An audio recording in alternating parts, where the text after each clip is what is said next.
حضور آقا دو عالم صلی اللہ علیہ وآلہ وسلم آپ علیہ السلام نے ارشاد فرمایا الا اخبرکم بخیر ما یکنز المرء، فرمایا کیا میں تھانوں دساں انسان دے واسطے سب تو بہترین خزانہ کیڑا ہے؟ ایک مرد دے واسطے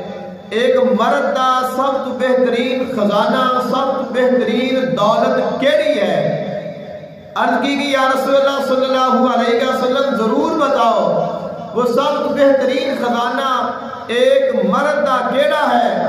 آقا علیہ السلام نے فرمایا المرأۃ الصالحۃ،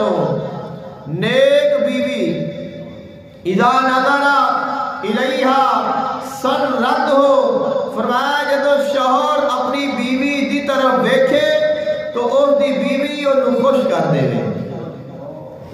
وَإِذَا أَمَرَهَا أَطَاعَتْهُ، اور جدو شوہر اس نو کوئی کام آکھے وہ فوراً ان دے حکم دی تعمیل کرے، وَإِذَا غَابَ عَنْهَا حَافِظَتْهُ، اور اگر وہ شوہر موجود نہ ہوئے ان دی غیر موجودگی ویچے ان دے مال، ان دی حرمت اور ان دی عزت دی حفاظت کرے۔ تو فرمایا اگر کسی نو ایسی اللہ تعالیٰ بیوی عطا کر دیتا ہے تو اس انسان دے کو دنیا دی تمام دولتاں اور تمام خزانہ تو جو بہترین خزانہ ہے اللہ نے اس کو عطا فرما دیتا ہے۔